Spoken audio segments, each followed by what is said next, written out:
Assalamualaikum warahmatullahi wabarakatuh. Selamat siang Celebes People, apa kabar Anda hari ini? Semoga selalu sehat dan semangat. Senang sekali saya Filza Burhan dapat berjumpa Anda semua tentunya di Celebes Virtual Business Week yang spesial diselenggarakan oleh Celebes TV selama 3 hari ini.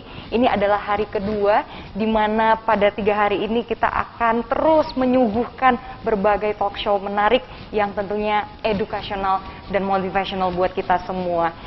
Tentunya senang sekali pada kesempatan kali ini saya bisa berjumpa dengan semua Celebes People meskipun secara virtual, namun memang ini adalah salah satu bukti atau wujud kita semua sebagai manusia yang adaptif di momen seperti ini, di era global seperti ini, khususnya pandemi. Kita akan terus berupaya untuk survive, bisa menjalankan berbagai kegiatan sebagaimana mestinya. Sesuai dengan namanya, Celebes Virtual Business Week, kita akan berjumpa secara virtual dan berbagai platform social media terus menayangkan secara live kegiatan selama 3 hari ini yang diselenggarakan oleh Celebes TV. Dan kegiatan ini juga disponsor oleh Telkomsel dan internetnya dipersembahkan oleh BINEP. Pada kesempatan kali ini, Celebes People, kita akan membahas terkait bersaing di industri global. Anak muda khususnya harus punya digital skill atau kemampuan digital yang baik. Kita ketahui bersama bahwa di revolusi industri 4.0 ini, khususnya di Indonesia tidak terkecuali, memanfaatkan digital secara penuh adalah sebuah keniscayaan. Kita ketahui bahwa industri teknologi di Indonesia semakin hari, semakin waktu berkembang begitu pesat.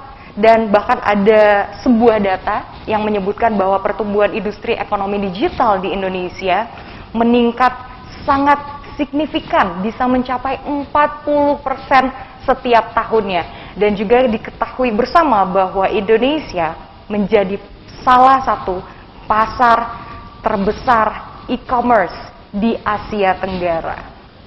Jadi ini adalah sesuatu yang tidak bisa dipungkiri bahwa semakin waktu pemanfaatan digital harus terus ditingkatkan dan kita sebagai bangsa Indonesia yang ingin terus bersaing dengan negara-negara lain harus bisa adaptif atau agile dalam menghadapi kondisi apapun.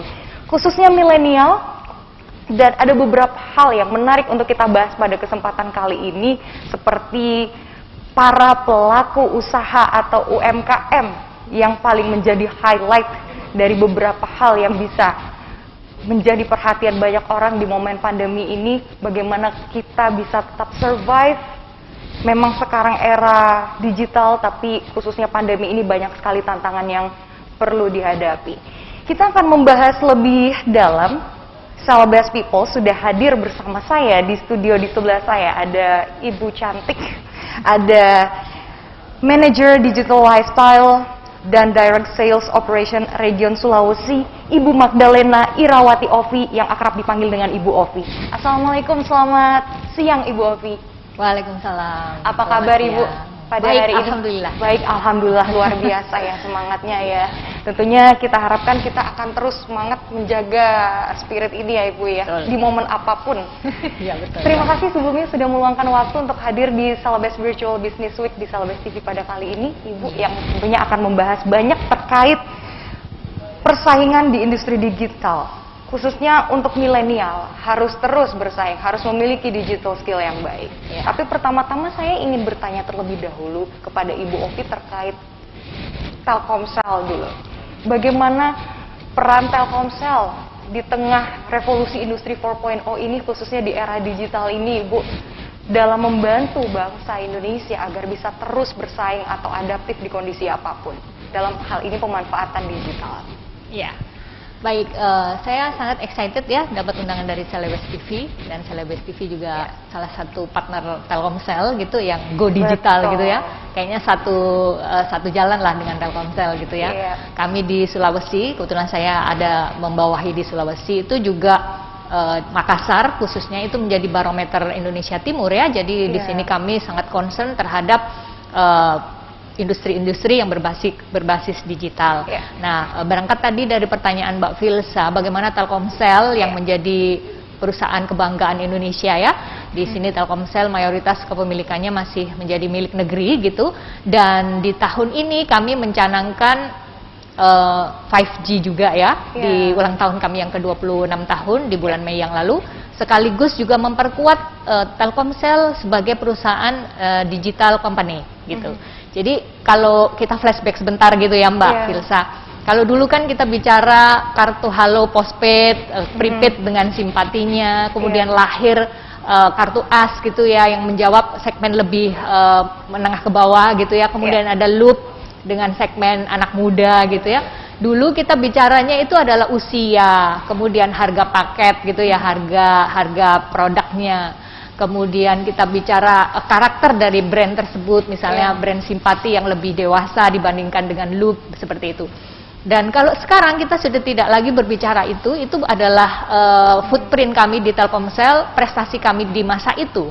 Sekarang Telkomsel sudah bertransformasi menjadi digital company, diberikan sebuah simbol dengan logo kami yang baru ya, itu logonya berbentuk portal, itu adalah portal, yaitu membuka segala peluang gitu ya, sebagai pintu gerbang bahwa Telkomsel di sini menjadi wadah dari sekian banyak perusahaan-perusahaan kecil digital company yang di situ di Telkomsel diharapkan bisa membawa lebih banyak kemanfaatan, sekaligus juga kami bertransformasi mengikuti perkembangan zaman. Baik. Tadi sudah sempat flashback sekilas ya, saya jadi keinget deh. Saya dari awal mulai menggunakan handphone udah pakai Telkomsel nih, bukan cuman promosi ini jujur. Tapi yang saya bikin heran, saya pakai simpati. Tadi Ibu bilang simpati buat orang tua ya.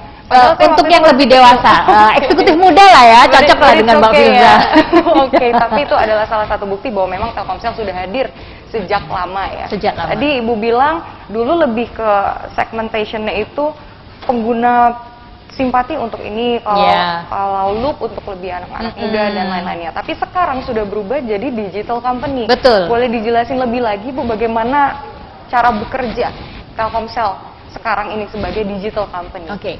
Jadi untuk melengkapi Telkomsel sebagai digital company, kami itu juga merangkul ya banyak startup ya. Jadi kita punya 3 pilar di Telkomsel itu. Yang pertama adalah NextDev yang udah beberapa tahun belakangan udah kita gencarkan. NextDev ini salah satu program CSR kami atau Corporate Social Responsibility kami. Kemudian yang kedua itu Ting, bisa nanti Mbak Filza follow Instagramnya tinc.id ya, Ting, Telkomsel Innovation Center ya, Telkomsel Innovation Center. Kemudian yang ketiga adalah TMI, Telkomsel Mitra Inovasi. Jadi apa bedanya gitu ya? Kalau NextDev itu memang kita merangkul yang startup from scratch atau yang masih baru banget gitu ya, bibit-bibitnya lah gitu ya. Sampai dengan sekarang itu ada 5.000 ide yang sudah masuk ke dalam website kami untuk NextDev. Dan ada 100-an yang sudah bisa dibilang mereka startup. Itu untuk daerah mana? Seluruh Indonesia. Seluruh Indonesia ya. Dan kebetulan salah satu pemenang yang lalu-lalu itu ada yang dari Makassar ya. Namanya Kak Ilham Ramadan. Dia yang mendevelop sekolah coding gitu. Dan menjadi kebanggaan kita ya, salah satu startup yang muncul dari Makassar itu sebagai pemenangnya untuk NextDev. Nah bedanya dengan Ting apa? Kalau Ting itu akselerasi, ada kata kunci akselerasi. Jadi mereka yang sudah mau jadi startup ini dipercepat untuk bisa lebih cepat go to market gitu. Jadi diakselerasi di program Ting. Di situ banyak project-projectnya juga. Dan yang ketiga itu TMI, Telkomsel Mitra Inovasi, itu kita sudah bicara tentang fundingnya, investasinya bagaimana gitu ya, bagaimana supaya lebih bisa diterima di masyarakat. Dan kita juga bicara kolaborasi startup di luar yang sudah jadi yang bisa kita kolaborasikan gitu, dikerjasamakan dengan Telkomsel. Nah berlanjut dari situ, kita seperti film startup ya, pasti Mbak Filza tahu ya, hampir seperti itu. Jadi ada proses beauty contest, bagaimana meyakinkan investor, itu kita mewadahi anak-anak startup tersebut. Nah itu salah satunya ya. Sementara bagaimana dengan produk Telkomsel sendiri, apakah sudah sangat berubah dengan yang lalu? Pasti kita slide ya, berubahnya itu nggak langsung drastis, tapi kita ikutin juga karena pelanggan eksisi kita kan banyak ya, jadi kita mengubahnya, mengedukasinya juga perlahan-lahan. Kalau dulu kita bicara tadi Mbak Filza bilang dulu kan segmennya itu usia, kemudian karakter ya, ada karakter, tapi belum sampai detail banget ya. Sekarang kita sudah hyper segmen, sudah sangat micro-segmented banget ya. Kalau dulu, memang sekarang kita udah kembali pada postpaid prepaid saja, tapi itu hanya gambaran luarnya. Di dalamnya itu Telkomsel sangat memberikan layanan sesuai dengan habit dan interest pelanggannya masing-masing. Lebih dalam lagi ya. Betul. Mengetahui pelanggannya. Gitu. Bisa diberikan contohnya, kemarin kan usia karakter sekilas sudah ketahuan, tapi kalau di sini lebih seperti apa? Oke. Jadi misalnya kalau kita bicara tentang video ya, video. Nah, video itu kan salah satu layanan digital yang sangat favorit, apalagi di era pandemi gitu kan. Betul. Video itu menjadi satu-satunya, menjadi salah satu kebutuhan ya orang-orang pada saat di rumah aja gitu ya, sejak tahun lalu.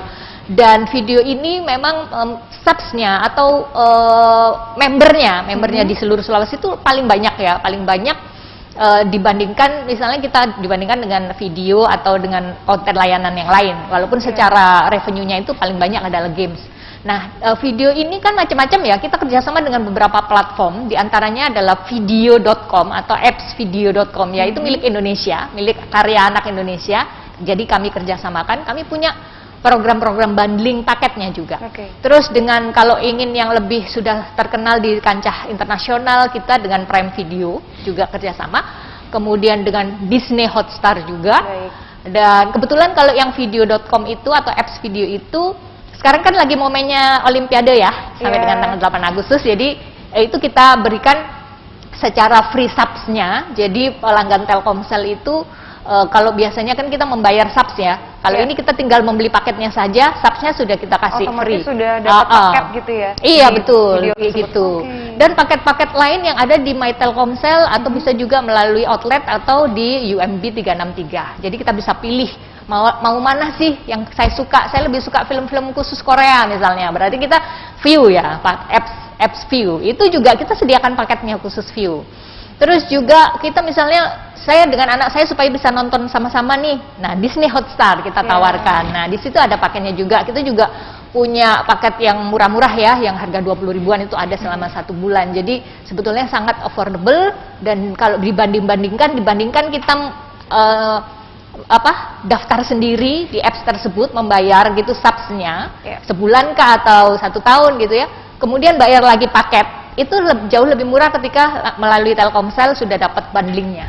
Baik, jadi ini sudah menjadikan bukti bahwa Telkomsel benar-benar lebih hyper segmen ya, hyper segmen, mengetahui kebutuhan-kebutuhan kekinian gitu apa saja sih.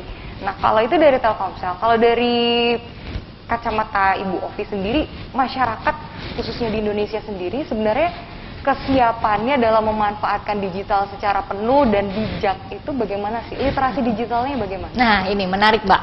Memang ada kata kunci literasi digital ya, betul. Jadi di Indonesia Timur terutama, kenapa sih kok masih banyak anak-anak startup misalnya, atau mereka-mereka yang digital mindsetnya sudah brand personalnya digital mindset itu kebanyakan masih dari Jakarta sentris atau Jawa sentris ya. Sebetulnya anak-anak di Indonesia Timur itu banyak yang berpotensi, banyak yang pintar ya. Terbukti tadi pemenangnya salah satu dari Makassar. Namun kesiapan pasarnya secara umum itu memang belum ya. Ini saya dapatkan juga dari literasi bisnis. Indonesia Timur itu memang PR-nya adalah meningkatkan literasi digital. Pada saat startupnya mumpuni, tapi market belum siap nerima, bisnisnya nggak akan berputar gitu ya, bisnisnya nggak akan berputar. Jadi itu adalah tugas bersama. Kami di Telkomsel punya tugas mengedukasi masyarakat untuk ayo pakai digital, lebih digital mindset lah ya gitu.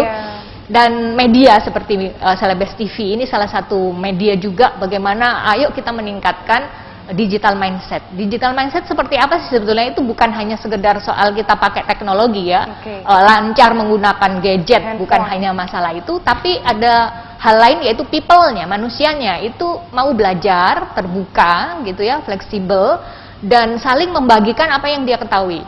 Dan kalau kita berangkat dari tema siang hari ini itu adalah bahwa anak muda terutama ya, harus punya digital skill. Salah satu kata kuncinya itu adalah memberikan kebermanfaatan gitu ya. Dan anak muda itu sekarang udah menjadi influencer era sekarang.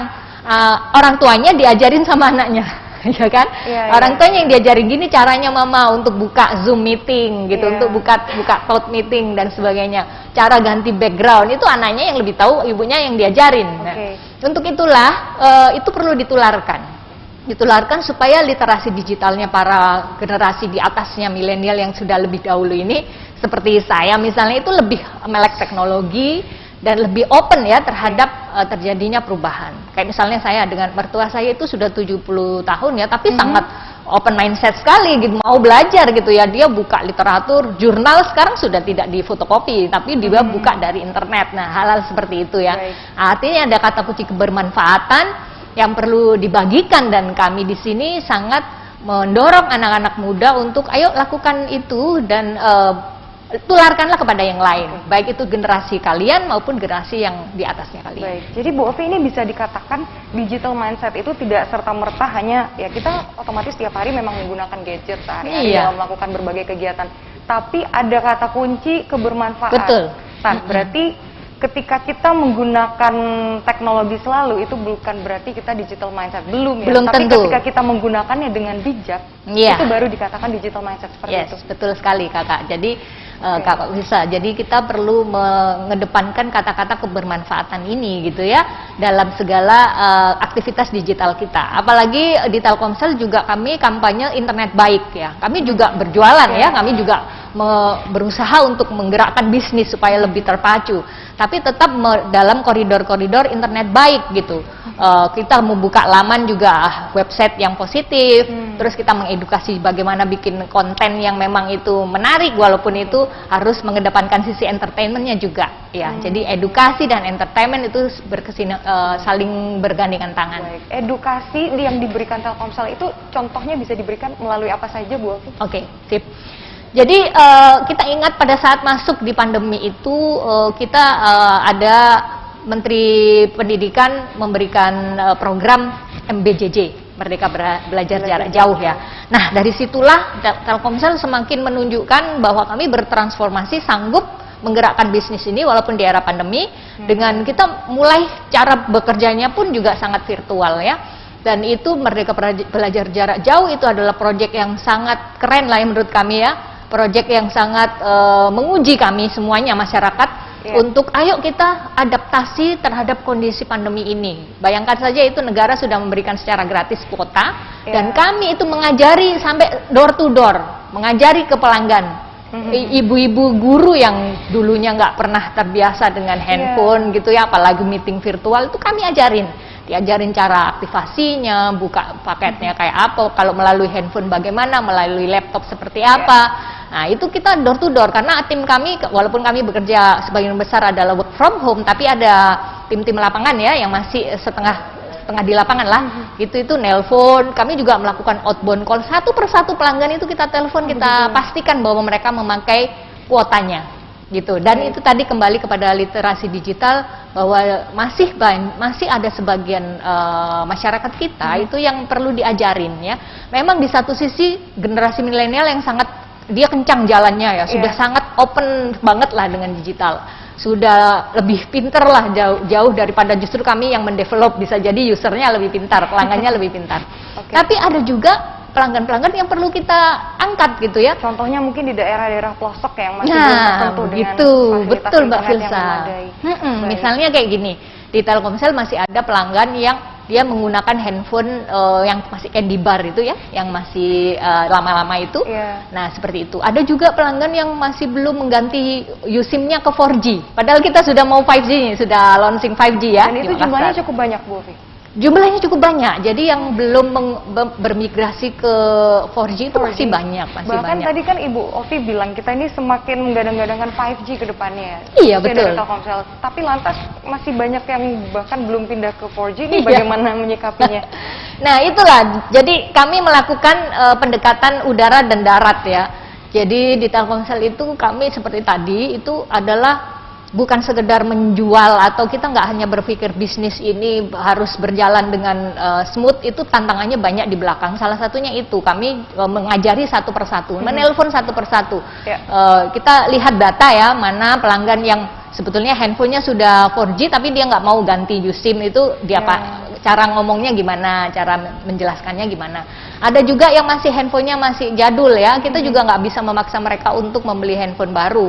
Nah, sebagai salah satu fasilitatornya, kami menggandeng kerjasama. Dari Telkomsel itu memang mengedepankan kolaborasi ya, kolaborasi dengan penyedia layanan handphone yang low end, yang affordable, yang harganya terjangkau, dibandingkan dengan paket kita. Jadi tim kami itu melakukan gerebek-gerebek pasar gitulah, jualan-jualan gitu di pasar-pasar, di tempat-tempat kita lihat datanya mana yang paling banyak potensi orang bisa bertukar handphonenya, handphone yang lama ditukarkan dengan yang baru dengan harga yang terjangkau, kita kasih paket datanya seperti itu sehingga mereka lebih nyaman untuk menggunakan layanan 4G. Itu salah satu contoh. Nah, tadi kan juga Telkomsel mendukung proses pembelajaran jarak jauh. Ini salah satu yang menjadi tantangan besar begitu bagi masyarakat Indonesia. Tapi di sisi lain kita bisa melihat ya bahwa dengan adanya pandemi COVID-19 ini kita bisa mengambil banyak hikmah dari kejadian ini. Kita melihat kita mau tidak mau harus tetap beraktivitas seperti sedia kala meskipun mungkin berubah metodenya. Salah satunya ya dengan pemanfaatan digital secara penuh sekali lagi. Yang awalnya belum begitu tahu, akhirnya mau nggak mau tadi juga diberikan pembelajaran juga dari pihak Telkomsel, contohnya buat para guru begitu. Betul. Nah, kalau untuk orang tua dan muridnya sendiri ada peran juga dari Telkomsel dalam membantu mereka semua bisa adaptif. Iya. Baik, kita awali di pandemi tahun lalu itu dengan memberikan program khusus guru dulu ya, khusus guru. Dengan webinar-webinar. Kami di Sulawesi itu ada 6 branch ya, atau 6 cabang ya. Manado, Palu, Parepare, Gorontalo, Kendari, Makassar, ada 6. Dan dalam setiap cabang membawahi kabupaten-kabupaten. Itu kami merangkul mereka dengan bikin roadshow digital atau webinar, ngajarin para guru ini mental ya. Karena mereka kebanyakan para guru ini harus dibangun inner gamesnya, maksudnya motivasi di dalam dirinya. Dan mereka kan pilar pendidikan ya, jadi itu yang kita datangkan pembicara, kita datangkan motivator, kita datangkan coach untuk para guru ini. Kita roadshow secara virtual, dipanggil semua guru dan gratis, semuanya gratis. Jadi kita ajarin bagaimana caranya, tips mengajari anak-anak virtual. Banyak cerita yang kami dapatkan, misalnya para guru ini bilang boro-boro gitu mereka datang ke virtual semua kamera dimatikan gitu kan. Gimana caranya berinteraksi, kita kasih pengetahuan tentang interaksi yang menarik melalui web ya, apakah lewat Jamboard kah atau kita bikin kuis virtual gitu ya. Banyak ya aplikasi-aplikasi kuis virtual yang bisa dipakai oleh para guru. Memang akhirnya ada perkembangan, kita bukan bikin berseri tuh. Bikin berseri guru yang tadinya bilang, oh ya murid saya awalnya itu 50 orang, tapi kalau virtual yang ikut berangsur-angsur berkurang, level group menjadi 10 orang. Tapi setelah kita kasih dilakukan pemantauan monitoring, betul, terukur ya. Betul. Jadi setelah dilakukan proyek motivasi itu, coaching seperti itu, para guru mereka baru ngasih feedback, oh iya akhirnya ada perubahan, anak-anak sekarang yang ikut mulai bertambah jadi 20 orang. Itu dia senang gitu. Seperti itu untuk yang guru ya. Sedangkan para orang tua kita bikin program itu memang masing-masing wilayah custom ya, kita nggak bisa one fit for all. Jadi kami ada komunitas-komunitas gitu, masing-masing kota punya pendekatan dengan komunitas para orang tua masing-masing. Terus juga di sisi lain kami juga melakukan edukasi lewat telepon, outbound call tersebut ya, outbound call. Nah, terus untuk ke siswanya itu lebih sering lagi. Siswa kita bikin webinar juga, terus kita bikin online activity ya, misalnya main games bareng yuk dengan anak-anak sekolah gitu kan, supaya mereka juga nggak jenuh. Jadi nggak hanya belajar daring gitu, sudah kuliah online, sekolah online mulai pagi sampai sore, sorenya ayo kita main game sama-sama yuk gitu, kita bikinkan kompetisi kayak gitu sih. Oke, menarik. Jadi banyak sekali yang ditawarkan oleh Telkomsel gitu ya dalam membantu masyarakat baik dari pihak guru, siswa maupun orang tua dalam PJJ pembelajaran jarak jauh. MBJJ ya, MBJJ Merdeka Belajar Jarak Jauh ya. Kita melangkah ke poin lain gitu ya. Kalau tadi kan tentang PJJ. Nah, sekarang kita mengetahui di case adanya momen pandemi ini selalu ada constant battle antara ekonomi dan kesehatan. Banyak upaya yang dilakukan agar bisa tetap survive gitu, khususnya bagi para pelaku usaha UMKM. Kalau dari amatan Ibu Ovi sendiri, kondisi kesiapan dari para pelaku UMKM mungkin dalam memanfaatkan digital apakah sudah optimal untuk bisa tetap adaptif? Oke. Baik, UMKM ini juga menarik ya. Dari Telkomsel sendiri sudah sejak lama kami punya business solution. Waktu itu namanya business solution. Sekarang kita punya namanya 99% usahaku. Ada di Instagram ya, silakan di follow. 99% usahaku. Itu adalah memberikan solusi-solusi bisnis terutama untuk para UKM. Mulai dari solusi misalnya mereka diminta dibuatkan platform sesuai dengan kebutuhannya, atau kita punya yang namanya My Ads atau digital advertising milik Telkomsel. Kita memanfaatkan big data begitu.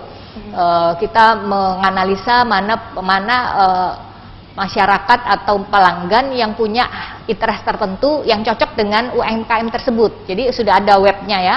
Sekarang sudah sangat mandiri, pelanggan juga sudah akses ke situ, membeli berapa paket yang dibutuhkan dengan basic SMS, nanti dibaca oleh BTS langsung dapatkan informasinya. Misalnya kayak Kak Filsa mungkin tanpa menyadari mendapatkan My Ads pada saat masuk ke mall atau masuk ke toko tertentu, dapatkan diskon sekian dari toko mana. Nah, itu My Ads.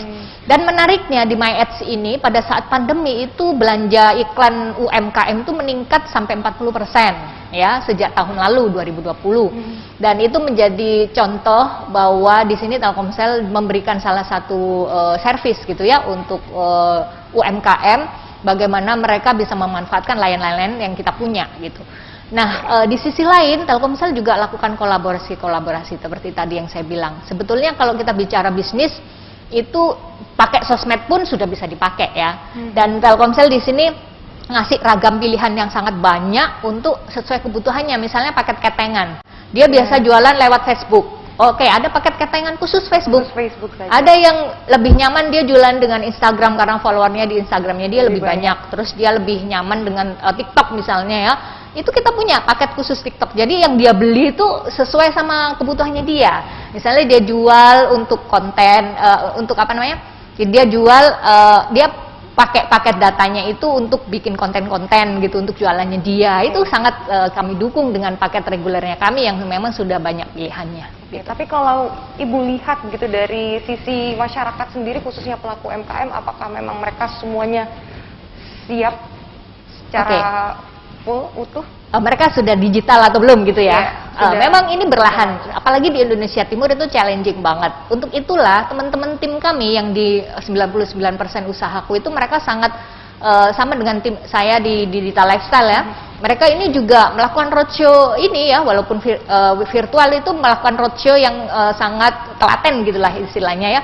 Mereka juga menggandeng pemerintah kota, pasti pemerintah kota masing-masing daerah itu punya ya inkubasi atau proyek-proyek yang berkaitan dengan UMKM. Jadi di situ kami masuk untuk diedukasi. Jadi kita nggak hanya menjual layanan, tapi kita juga mengedukasi pelanggan, mengedukasi para UMKM ini supaya bisnisnya lebih bergairah gitu ya, bisnisnya lebih bergairah. Dan di dalam situ kita ada proyek-proyek yang memang custom kayak Smart City dan lain-lain yang mendukung supaya ekonomi di dalam wilayah tersebut lebih mengalir gitu.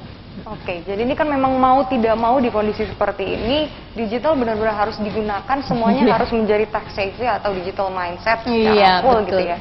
Nah, kalau kita lihat kan dari pelaku usaha kita ini UMKM di Indonesia, khususnya di Makassar sendiri, cukup tertatih-tatih dalam upaya tetap survive begitu. Dan belum lagi kalau ada banyak pesaing gitu. Apalagi kalau kita bahas secara digital, semuanya sudah shifting, semua brand-brand besar, produk bergeser dari konvensional menuju ke digital. Meskipun memang kita tidak menutup mata bahwa memang market konvensional itu masih dibutuhkan gitu. Betul. Mungkin bisa share tips dong Ibu Ovi untuk para pelaku UMKM khususnya. Baik, jadi kita di sini tuh sangat kami dididik dan kami juga menularkan itu karena di era digital ini kita harus banyak sharing kebermanfaatan. Itu kita perlu adaptif ya. Tadi beberapa kali Mbak Filsa mengatakan kata adaptif. Adaptif itu yang seperti apa sih? Ikut perkembangan zaman. Oke, ikut perkembangan zaman. Namun yang paling penting kita bisa adaptif itu karena fleksibel. Nah, bagaimana caranya kita bisa fleksibel? Caranya salah satu cirinya orang yang fleksibel itu adalah ketika dia selalu punya pilihan. Jadi nggak dalam satu saja jalanku ini, tapi dia punya banyak pilihan gitu ya. Bukan nggak bisa, tapi ada pada persoalan kamu mau memilih itu atau tidak, gitu kan. Nah misalnya saja kami pernah kerjasama dengan salah satu startup di lokal Makassar untuk platform belanja yang dikirim ke rumah ya. Itu kami juga mendidik masyarakat, ayo belanja dari rumah saja Bu, bisa lewat ini. Waktu itu dengan Link Aja ya, kerjasamanya dengan Link Aja, itu platform e-money kami, platform untuk pelayanan pembayaran. Nah itu kami juga ngajarin, jadi untung di kami karena kami juga mendidik masyarakat menggunakan Link Aja, tidak perlu keluar ngambil uang di bank gitu ya, yang meninggikan resiko tertularnya karena pandemi. Tidak perlu jalan keluar karena harus bensin gitu ya. Tapi di sisi lain juga menguntungkan dari sisi startup tersebut karena dia juga dibantu untuk mengedukasi pelanggan, calon-calon pelanggannya dia gitu, yang biasanya mereka pergi ke pasar dan lain-lain. Dan itu orang-orang pedagangnya pun ya gini, jadi segitiga gitu. Pedagangnya pun menjadi untung karena dia yang tadinya nggak bisa jualan di pasar konvensional, dia bisa melalui platform tersebut. Gitu, itu salah satu contoh dan ada banyak sekali yang bisa dicontohkan ya. Tantangannya apa saja sih Bu dalam proses ini? Ya, kalau kita bicara dengan bicara tentang digital itu ada hard skill, ada soft skill ya. Nah, soft skillnya ini yang menjadi tantangan karena mau tidak mau kita harus akui pada saat kita bicara digital itu tidak bisa sepenuhnya 100% digital. Pasti ada soft skillnya yang tidak bisa digantikan dengan teknologi. Misalnya kita mempersuasi atau mengedukasi pelanggan itu kan dengan kata-kata yang sesuai. Itu kan soft skill ya. Itu kan nggak ada di komunikasi lagi ya. Itu kan nggak ada di gadget manapun ya. Misalnya kita ngajarin orang Bugis, ngajarin orang yang lulusan S3, ngajarin orang yang belum pernah sekolah, kan lain-lain ya caranya ya. Nah itu kita harus ngikut culture-nya, itu soft skill, itu tantangannya. Dan nggak semua orang itu punya skill tersebut, itu sehingga berjalan paralel. Yang tadinya karyawan kami itu nggak semuanya yang punya itu, karena masa pandemi mau nggak mau dia harus turun ke lapangan. Dalam arti tanda kutip ya, turun ke lapangan maksudnya nggak yang touch langsung, tapi minimal dia nelpon, dia ngajarin seperti ini, ngumpulin lagi orang, berbicara dengan bahasa mereka gitu ya. Itu yang menjadi tantangan. Pertama itu. Jadi pada saat kita bicara digital, kita nggak bisa sepenuhnya mengandalkan teknologi, tapi people-nya ya, orangnya yang harus, masyarakatnya ini, pelaku-pelaku digitalnya ini harus meningkatkan soft skill mereka untuk bisa nyambung komunikasinya, bisa melebur gitu ya, sehingga pesan yang komunikasinya ya Bu. Iya betul, pesan yang disampaikan itu nyampe kepada yang dimaksud, masyarakat yang dimaksud atau pelanggan yang dimaksud. Itu salah satu tantangannya.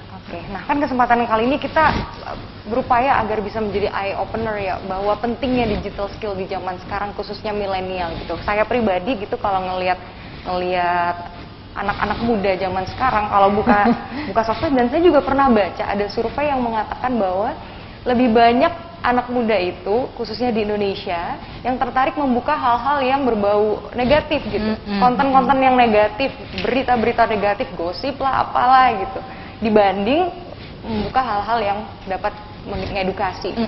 Ini kalau tanggapan Ibu Ovi gimana? Iya, tadi saya sempat katakan bahwa di Telkomsel itu juga mengkampanyekan internet baik ya. Di kami itu juga menggaung-gaungkan itu terus gitu. Jadi misalnya kayak kalau kita bicara tentang gamers ya, ya tadi saya sempat. Ini menarik. Jadi Telkomsel saat ini terutama di Sulawesi kami sangat merangkul komunitas gamers tersebut.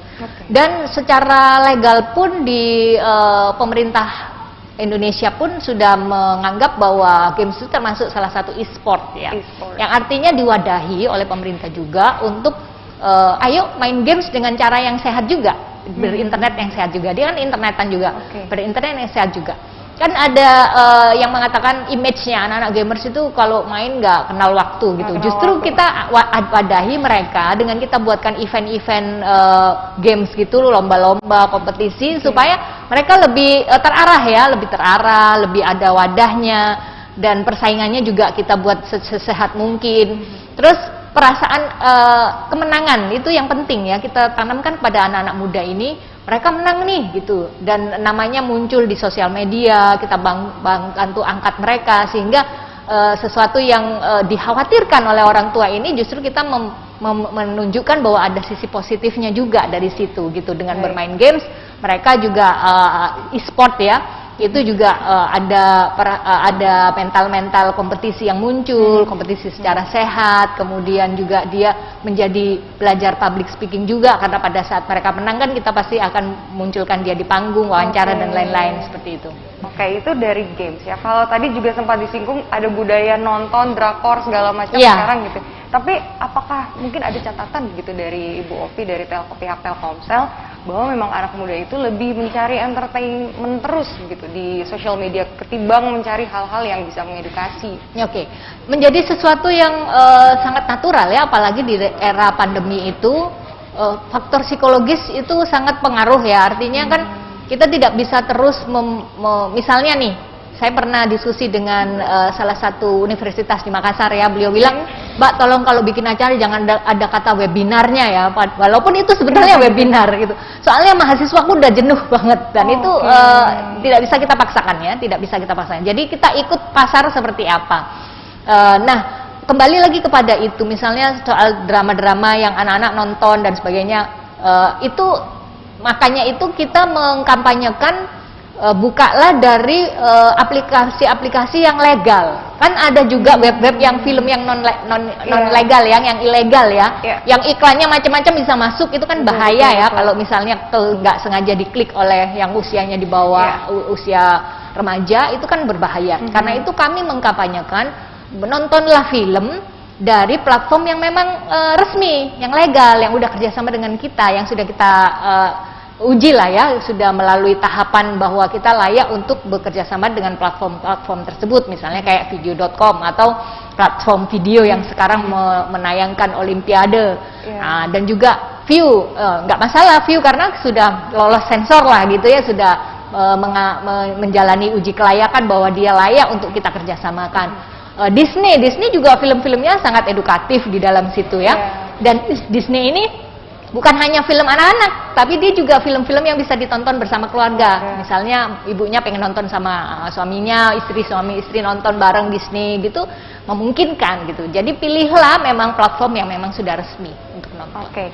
Nah, kita sudah dihantam sama kasus pandemi, ada lagi otomatis PPKM gitu. Kita tertahan gitu, seperti kesannya lebih terkurung ya. Mungkin kita di Makassar, di Sulawesi Selatan masih mending gitu dibanding di Jawa, Bali dan sekitarnya.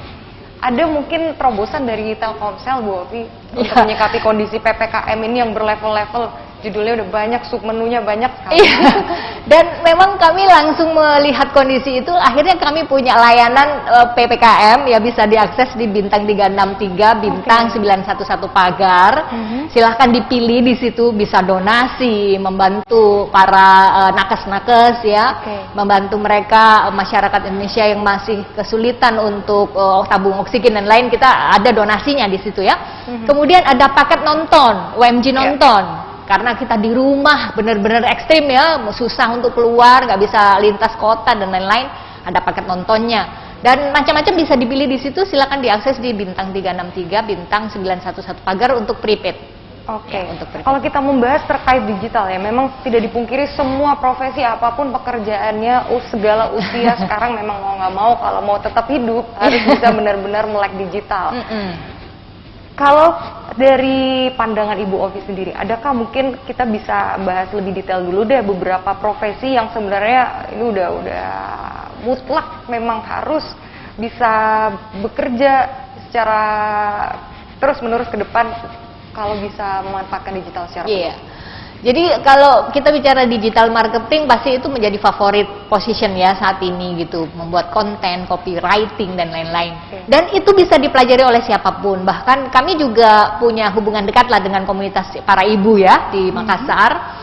Itu mereka juga ibu rumah tangga yang nggak ngantor, apalagi era pandemi, peran mereka sudah double-double. Nah itu bikin konten yang sederhana lah, kita bisa memanfaatkan dari sosial media kita dulu gitu ya, sosial media masing-masing gitu, dengan paket ketengan Instagram misalnya gitu, atau ketengan TikTok, bikin tips gitu, video sederhana, bagaimana sih supaya nggak outburst gitu ya, supaya nggak stres gitu ya, ngatasin anak, ngurusin masalah dapur, ngurusin masalah rumah, ngurusin anak yang harus sekolah daring. Eventnya, Bu? Ya, di Makassar. Di Makassar itu bikin konten gitu kan, bikin konten TikTok melalui TikTok atau melalui Instagram. Nah, itu para ibu. Nah, anak remaja juga pasti jauh lebih banyak variasinya ya. Saya lihat di Makassar ini komunitas-komunitas juga hidup, dan ada salah satu komunitas yang juga dekat dengan kami, mereka juga bikin kegiatan-kegiatan kayak community to community gitu ya. Jadi sesama komunitas saling berbagi informasi, berbagi bagaimana meningkatkan self development di kalangan mereka. Untuk audiensnya sendiri, apakah dilakukan mapping terlebih dahulu atau dibuka secara umum? Secara pasti itu di mapping ya, mapping. Nah, yang menarik di Makassar ini ketika kita bikin kegiatan untuk para ibu dan anak, itu para bapaknya juga terlibat. Jadi ya, jadi family lah, akhirnya menjadi family. Itu kondisi di Makassar ya, mungkin di kota lain juga kurang lebih sama demikian. Nah, kalau kita bicara tentang segmen youth ya, segmen anak muda, itu tidak bisa lepas dari orang tua dan guru, ya kan? Kalau kita bicara anak muda, orang tua dan guru. Padahal orang tua sama guru ini sangat beda banget karakternya dengan anak mudanya, gitu ya. Kadang-kadang kita ngobatin di sini ngasih senang para youthnya ini, orang tuanya yang nggak terlalu karena nggak cocok dengan ini mereka. Jadi tetap kita lakukan segmentasi yang terpisah. Youth ya murni youth gitu. Ketika ada irisan dengan orang tua, ya baru ada penjembatan benang merah yang bisa disambungkan. Mungkin ada catatan kah Bu di Makassar, Sulawesi Selatan begitu, ada beberapa daerah atau kabupaten, tadi kan Ibu sempat katakan begitu, tidak semuanya bisa terjangkau oleh penggunaan digital yang maksimal begitu. Betul. Karena adanya fasilitas yang kurang memadai, jaringan internetnya dan segala macam ya. Mungkin ada pemetaan sudah dilakukan? Ya, jadi bulan lalu sebelum PPKM, pada saat pandemi itu mulai agak terasa landai lah, kami melakukan survei market di beberapa kota di Sulawesi ya, bukan Sulawesi Selatan saja, di Sulawesi. Sempat saya ke Bone, sempat juga ke Ternate, sempat ke Morotai. Itu hal yang menarik bahwa masyarakat itu banyak yang nonton TV-nya itu harus pakai parabola. Ya, nonton TV-nya pakai parabola. Artinya kan costly ya, nggak semua yang bisa nonton seperti itu. Nah, untuk itulah kami datang di situ dengan menawarkan video.com itu, video aplikasi video yang bundling dengan paket Telkomsel, bisa didapatkan di My Telkomsel dengan memilih entertainment ya, di situ entertainment, atau di 363 dengan memilih gala, paket gala. Nah, di situ potensinya sangat besar untuk mereka bisa terhibur ya, sekaligus teredukasi dengan nonton melalui handphonenya, nonton TV melalui handphonenya. Kadang ada keluarga yang berinisiatif dicolokin di smart TV, ya melalui handphone begitu, dicolokin di smart TV, jadi bisa nonton rame-rame. Itu juga menarik gitu untuk dilakukan. Jadi kalau tadi pertanyaan Mbak Filsa, apakah dilakukan pemetaan? Ya, pasti kami di Sulawesi ini melakukan pemetaan. Mana sih wilayah-wilayah yang interestnya itu lebih berpotensi kepada platform video tertentu. Video pun banyak ya, tadi seperti yang saya sebutkan. Mana sih yang lebih ke fast? Fast itu value added service atau konten-konten misalnya kayak konten artis. Itu kan kami juga bikin gitu kan. Misalnya ada wilayah tertentu kayak di Manado itu ada artis favoritnya yang salah satu unggulannya itu di TV nasional ikut kompetisi menyanyi misalnya. Itu kita buatkan konten di sana. Jadi benar-benar memang sesuai sama karakter wilayah masing-masing. Oke. Kalau misalkan dari skala 1 sampai 10 di Sulawesi Selatan dulu aja ya kita bahasnya. Kesiapan mereka menjadi digital mindset yang full berapa? Di 7 mungkin ya. Kami punya keinginan menjadi 10 lah pastinya ya. Artinya kalau kita lihat angka tersebut, artinya masih ada 30% ruang improvement atau perbaikan potensi yang bisa kita berdayakan di situ, gitu Mbak Filsa. Bisa dikatakan ini mereka berada di fase apa itu, di poin 7 itu, sehingga bisa di skala itu? Seperti tadi yang saya sebutkan, itu masih ada wilayah-wilayah di Makassar loh, itu di dalam kota Makassar itu yang tadi masih pakai handphone yang itu menjadi PR kami lah ya. Nanti kita upayakan untuk bisa ada handphone murah yang 4G gitu ya. Masih ada yang belum mau ganti kartunya karena mereka mindsetnya masih termakan berbagai informasi yang nggak benar. Misalnya kayak jangan ganti kartumu, nanti pulsamu cepat habis. Nah itu kan hoax ya, hoax. Atau jangan setting jaringan 4G karena nanti kamu radiasi gitu. Padahal itu hoax ya. Jadi yang benar adalah ketika kita ganti kartu menjadi 4G itu kecepatan internetnya menjadi lebih nyaman. Nah, sehingga memang kita nyaman, makanya datanya lebih banyak terkonsumsi. Bukan berarti 4G-nya yang nyerap itu paket kuotanya, bukan ya. Tapi karena lebih nyaman sehingga mereka lebih terkonsumsi paketnya. Dan ketika kita berpindah ke 4G itu kan kita dapat tambahan bonus kuota data ya. Mulai dari sampai dengan 30 giga loh langsung didapat oleh pelanggan yang migrasi gitu. Jadi sebetulnya hoax-hoax seperti itu juga menjadi PR kami untuk kami terus mengedukasi kepada pelanggan. Tidak demikian yang betul. Nah, radiasi juga itu kan sebetulnya handphone itu sudah menjalani proses fit and proper test ya. Dia layak atau tidak, berapa banyak radiasi yang ada di sekitarnya itu sudah melalui fit and proper test. Karena kalau tidak pasti dia tidak akan muncul ke pasar. Sehingga tidak ada hubungannya apakah dia settingnya 4G atau tidak terhadap radiasi tersebut, nggak ada hubungannya. Dari penjelasan Bu Ovi, ini saya nangkepnya ada 2 poin besar ya. Yang pertama itu faktor yang memang mau nggak mau, contoh misalkan tadi karena daerah yang masih pelosok, belum begitu terjangkau dengan fasilitas yang memadai, itu bisa kita katakan lebih ke ekonomi ya. Kemudian yang ke ekonomi, kemudian yang kedua tadi memang antara mau nggak mau gitu, karena budayanya. Ya, betul. Jadi kalau dibandingkan di antara kedua ini, yang mana faktor yang paling besar begitu sehingga ini kita masih ada 30% improvement ruangnya? Iya, ekonominya. Dua-duanya ya, dua-duanya. Tapi kalau paling utama sih kebiasaan ya, habitnya tadi yang digital mindset itu sih. Karena kalau ekonomi ya memang itu menjadi problem general ya. Tapi kalau kita sudah bicara bahwa kita perlu meningkatkan digital mindset itu berarti lebih ke habitnya yang lebih itu menjadi challenging kami. Kalau kita berbicara terkait habit ya, atau bisa juga dibilang budayanya memang mungkin masih enggan, saya merasa belum butuh sekali untuk menggunakan pun saya masih fine-fine aja. Kebetulan memang mungkin bidang pekerjaannya yang tidak terlalu membutuhkan itu. Tapi kan mau nggak mau kita harus maju ke depan untuk bersaing gitu. Ini bagaimana menyikapi hal tersebut untuk menghilangkan habit budaya tanda kutip malas? Ini kan kita bangsa Indonesia harus bersaing ke depannya, apalagi semakin ketat kondisinya. Iya Mbak Filsa, betul ya.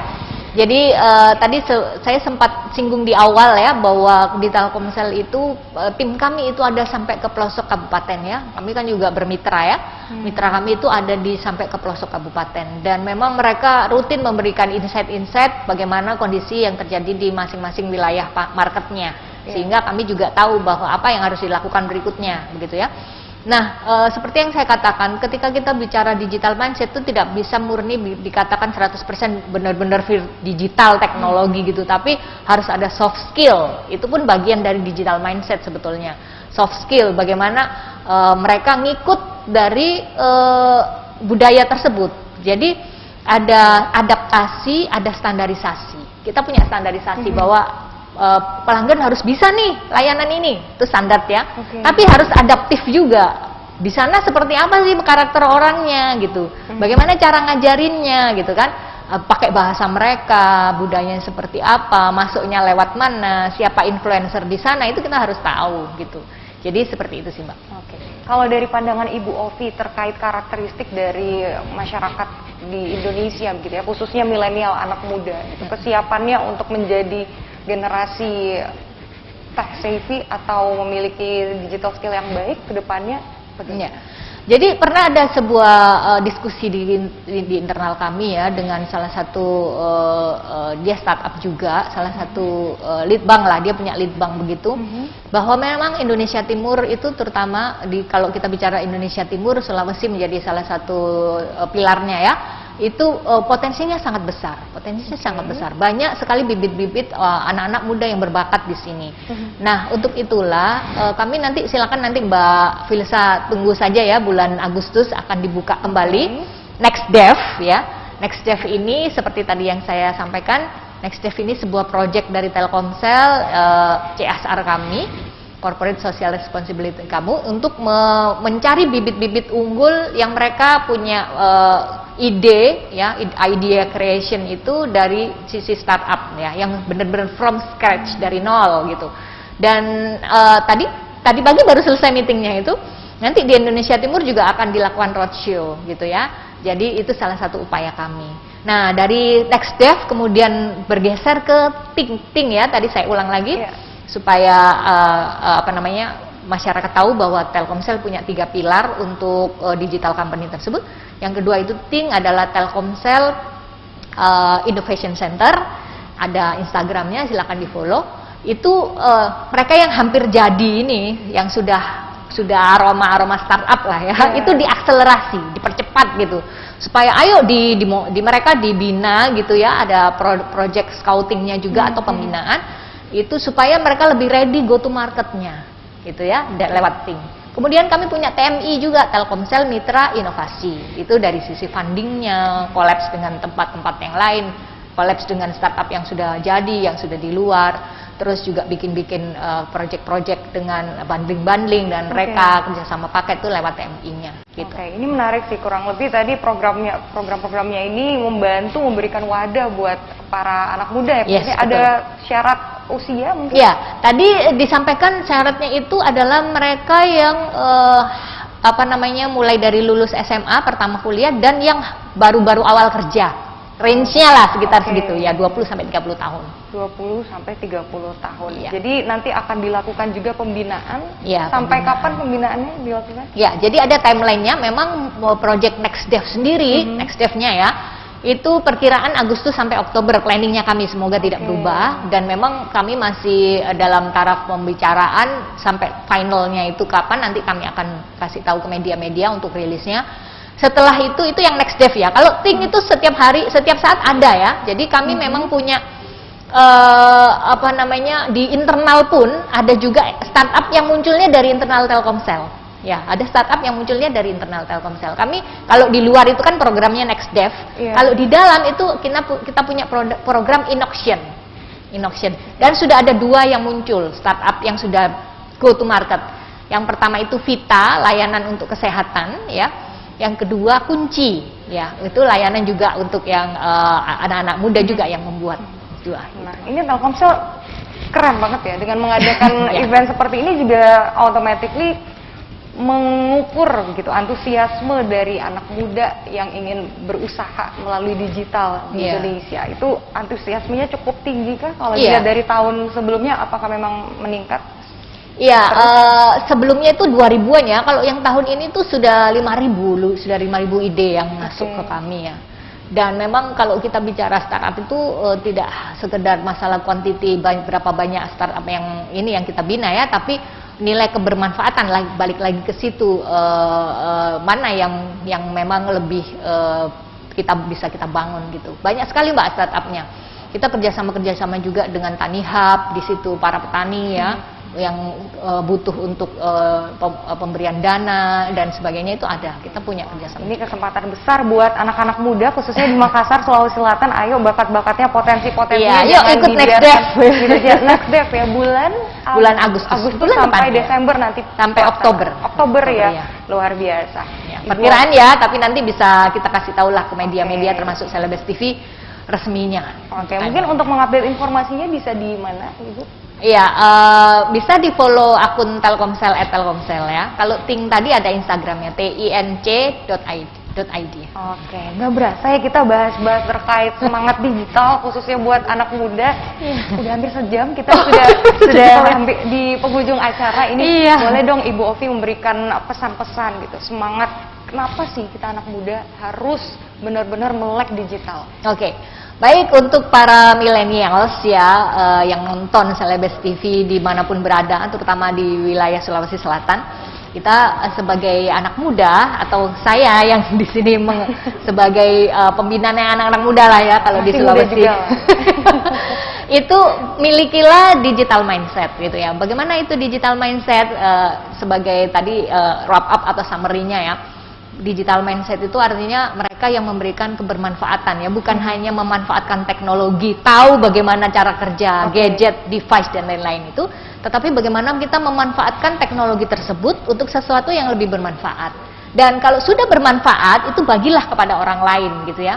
Apalagi anak-anak muda itu menjadi influencer minimal di lingkungan kecilnya, di lingkungan keluarga. Para orang tua sekarang diajarin oleh anak-anaknya. Jadi ajarilah, bagilah hal yang manfaat itu kepada orang lain gitu. Itu yang pertama ya. Terus yang kedua, jangan lupa nanti program Next Dev dari Telkomsel untuk para generasi di Sulawesi Selatan, generasi muda, bergabunglah di sana. Karena yang menang tahun lalu itu periode sebelumnya ya, bukan tahun lalu, periode sebelumnya itu adalah dari Makassar ya, namanya Kakak Hilman Ramadan ya, kalau saya nggak salah ingat. Terus dia itu yang mendevelop platform sekolah coding. Ya, semoga nanti ada banyak Ramadan yang lainnya ya, nah, Makassar ya. Iya betul Mbak Filsa. Mungkin Mbak Filsa juga yang saya lihat sebagai konten kreator.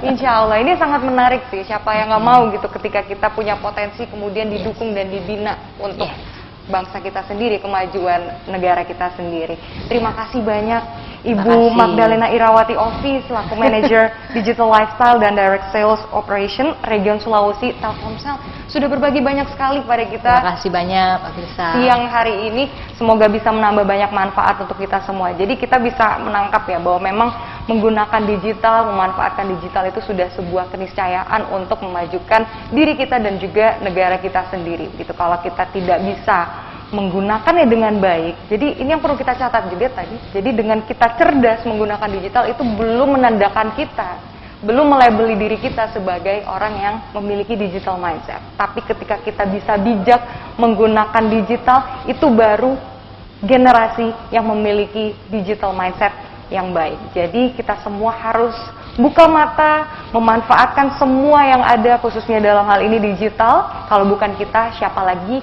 Kalau bukan sekarang, nanti terlambat. Terima kasih sekali lagi Ibu Ovi. Terima kasih Celebes People yang sudah menyaksikan perbincangan kita pada siang hari ini terkait bersaing di industri global. Anak muda harus punya digital skill. Terima kasih sekali lagi. Mohon maaf apabila ada yang kurang berkenan. Wabillahi taufiq wal hidayah. Wassalamualaikum warahmatullahi wabarakatuh. Saya Filza Burhan pamit undur diri.